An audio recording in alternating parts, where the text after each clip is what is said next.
ان کا تعلق کیا ہوتا ہے، میں ساری کائنات کو آپ کے قدموں پہ قربان کرنے کو تیار ہوں۔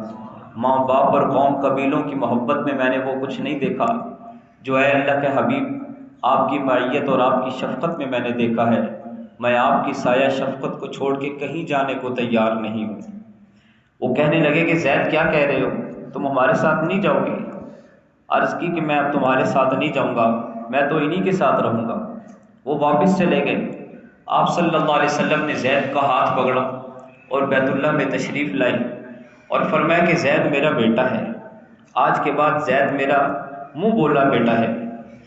پھر اس کے بعد لوگوں نے زید کو زید بن محمد سے پکارنا شروع کیا، یہ نسبت دی کہ زید حضور علیہ السلام کے بیٹے ہیں۔ جب لوگوں نے یہ کہا تو اللہ تعالیٰ نے قرآن کی یہ آیت نازل کی جو ابھی نماز میں آپ نے سنی ہے، مَا كَانَ مُحَمَّدٌ أَبَا أَحَدٍ مِّن رِّجَالِكُمْ، کہ میرے محمد صلی اللہ علیہ وسلم میرا رسول تم میں سے کسی مرد کے باپ نہیں ہے، یہ تو اللہ کے رسول ہے۔ اللہ تعالیٰ نے فرمایا کہ زید کے لیے میرے نبی کی جو بیٹا ہونے کی نسبت ہے وہ استعمال نہ کی جائے، بلکہ ادعوہم لآبائہم، زید کو ان کے والد کے نام سے پکارا جائے۔ تو زید کو ان کے والد حارثہ کے نام سے، زید بن حارثہ کے نام سے پکارا جانے لگا۔ زید بڑے ہوئے، آپ علیہ السلام نے حضرت زید کی شادی فرمائی حضرت زینب رضی اللہ تعالی عنہا سے۔ یہاں پہ یہ مسئلہ بڑی اچھی طرح سے سمجھ لیجئے، کچھ معاملات تکوینی امور کہلاتے ہیں کہ قدرت کی طرف سے وہ طے ہوتے ہیں، جن میں شادی کا معاملہ ہے، نکاح کا معاملہ ہے، طلاق کا معاملہ ہے، یہ اللہ کی طرف سے طے ہوتے ہیں، نہ ان میں رکاوٹ ڈالی جا سکتی ہے، نہ انہیں ختم کیا جا سکتا ہے۔ اور اگر خالق کائنات کی طرف سے طلاق کا ہونا طے ہوا ہے تو اس تکوینی امر میں کسی کی چاہت مداخلت نہیں کر سکتی، لوگوں کی تدبیریں رکاوٹ نہیں بن سکتی۔ اللہ کے نبی صلی اللہ علیہ وسلم نے خود شادی فرمائی حضرت زید کی حضرت زینب رضی اللہ تعالی عنہا سے، اور ہنسی خوشی رہ رہے ہیں۔ حضرت زینب کا خاندان بڑا اعلیٰ قسم کا خاندان ہے۔ انہوں نے شروع میں عرض کی کہ یا رسول اللہ میرا نسب بڑا اعلیٰ ہے اور زید تو ایک غلام ہے، آپ ان کے ساتھ میری شادی نہ فرمائیں۔ اللہ تعالیٰ نے حکم نازل فرمایا کہ جب اللہ اور اللہ کے رسول کوئی حکم نافذ کر دیں تو پھر تمہیں اختیار نہیں رہتا اپنے بارے میں کوئی بات کہنے کا۔ شادی ہو گئی، لیکن 1 سال شادی کو گزرا، آپس میں نوک جھونک چلتی رہی، نباہ نہیں ہو رہا تھا، لڑائی جھگڑے ہوتے تھے۔ صحابی رسول ہیں، حضرت زینب بھی صحابیاں ہیں، حضرت زید بھی صحابی ہیں۔ میرے اور آپ کے اخلاق، میرے اور آپ کی عبادتیں، کائنات میں کوئی ایسا شخص نہیں آیا کہ جس کی عبادت، جس کے اخلاق اتنے اعلیٰ ہوں جتنے اللہ کے نبی صلی اللہ تعالی علیہ وسلم کے صحابی کے اخلاق ہیں۔ حضرت زید چاہتے ہیں کہ نباہ ہو، حضرت زینب چاہتی ہیں کہ نباہ ہو، اللہ کے حبیب چاہتے ہیں کہ نباہ ہو۔ حضور کیا فرما رہے ہیں؟ زید امسک علیک زوجک، اپنی بیوی کو اپنے نکاح میں رکھو، واتق اللہ، زید اس معاملے میں اللہ سے ڈرو، طلاق نہ دینا۔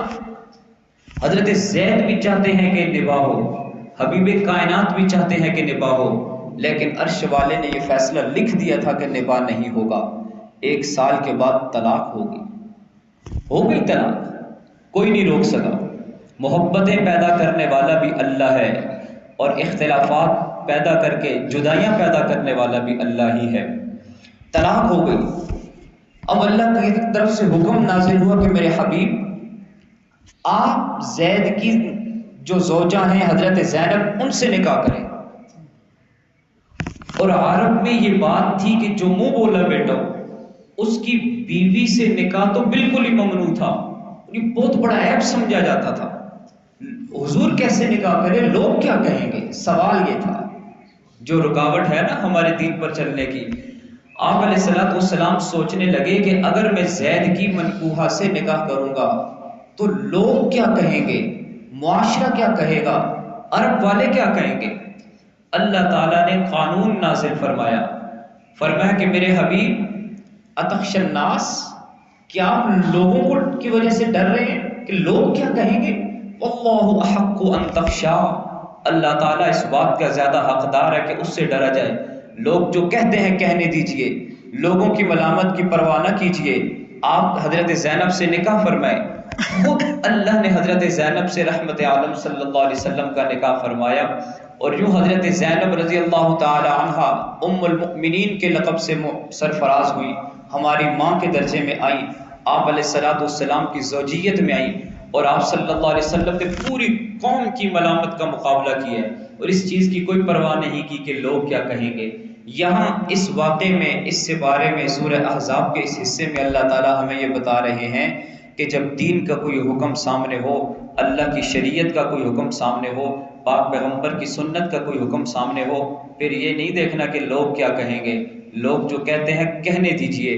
جیسے آپ صلی اللہ علیہ وسلم نے عرب دور جاہلیت کے اس قانون کو توڑا کہ اپنے منہ بولے بیٹے کی بیوی وہ مر جائے یا وہ طلاق دے دے، اس سے نکاح نہیں کیا، ہمیشہ کے لیے حرام ہے باپ پر۔ آپ صلی اللہ علیہ وسلم نے اس قانون کو توڑا اور حضرت زینب سے آپ علیہ الصلوۃ والسلام نے نکاح فرمایا۔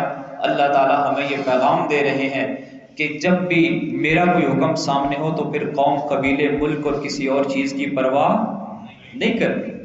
سورہ احزاب کے آخر میں اللہ تعالیٰ نے ازواج مطہرات کے لیے 7 احکامات نازل فرمائے۔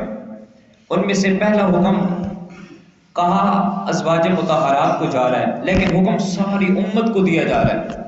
ایک حکم نازل کیا، یا ایھا النبی قل لازواجک، اے میرے پاک پیغمبر اپنی ازواج کو بتا دیجئے، وبناتک، اپنی بیٹیوں کو بھی کہہ دیجئے، ونساء المؤمنین، اور اہل ایمان کی ساری عورتوں سے بھی کہہ دیجئے۔ کیا کہہ دیجئے؟ یدنین علیہن من جلابیبہن، ان سے کہہ دیجئے کہ جب وہ گھروں سے باہر نکلا کریں تو اپنے چہروں کو پردوں سے ڈھانک لیا کریں، پردہ کر کے نکلا کریں۔ عورت کے لیے پردے کا حکم نازل فرمایا۔ دوسرا حکم نازل کیا کہ عورت کے لیے یہ حکم ہے کہ وہ نرم لہجے میں سوائے خاوند کے اپنے محرم رشتوں کے کسی کے ساتھ بھی گفتگو نہ کرے۔ عورت کے لیے حکم ہے کہ اس کے لہجے میں سختی ہو، اس کے لہجے میں تیزی ہو، اس کے لہجے میں شدت ہو، اور یہ اللہ نے قرآن میں بتایا ہے کہ اگر اس کے لہجے میں شدت اور تیزی ہوگی، جس کے دل میں کوئی مرض ہے اس کے دل میں مرض پیدا نہیں ہوگا۔ دوسرا حکم سورہ احزاب میں یہ ارشاد فرمایا کہ بغیر کسی ضرورت کے گھر سے باہر نہ نکلا کریں، نماز کی پابندی کریں، زکوٰۃ ادا کیا کریں، اللہ اور اللہ کے رسول کی اطاعت کریں، قرآنی آیات کی تلاوت کریں اور احادیث کا مذاکرہ کیا کریں۔ اور اس سورت کے آخر میں اللہ تعالیٰ نے قرآن مقدس کی صداقت ارشاد فرمائی کہ قرآن اللہ تعالیٰ کا کتاب ہے، اللہ تعالیٰ کی نازل شدہ آخری کتاب ہے، اور قرآن اتنی عظیم کتاب ہے، فرمایا کہ اگر ہم قرآن کو پہاڑوں پر نازل کرتے، یا قرآن کو ہم نے پہاڑوں پہ پیش کیا تھا، قرآن کو ہم نے زمین پر پیش کیا تھا، لیکن یہ ہماری امانت، کسی مخلوق میں یہ جرت نہ تھی کہ وہ اس امانت کو، اس بار امانت کو اٹھا سکتی یا اس کو برداشت کر سکتی۔ فرمایا کہ یہ میرے پاک پیغمبر کا سینہ ہے، اس سینے میں اتنی طاقت ہے، اتنا اس سینے میں اللہ تعالیٰ نے مقام اور عظمت رکھی ہے کہ اس نے قرآن مقدس کی وحی کو برداشت کیا ہے۔ پھر اس کے بعد مسلمانوں کی 10 صفات ارشاد فرمائی۔ اس کے بعد سورہ سبا مکمل اس سے بارے میں ہے۔ سورہ سبا ایک ایسی قوم کا تذکرہ ہے، قوم سبا جسے کہا جاتا ہے، زراعت ان کا پیشہ تھا اور یہ قوم کھیتی باڑی کیا کرتی تھی۔ اللہ تعالیٰ نے قوم سبا کو بڑے باغات عطا فرمائے تھے، اور ان کے جہاں یہ رہتے تھے ارد گرد نہریں بہا کرتی تھی، سرسبز باغات تھے۔ ایک شخص ٹوکرا لے کر ایک طرف سے داخل ہوتا، دوسری طرف سے نکلتا تو وہ پھلوں سے بھر چکا ہوتا۔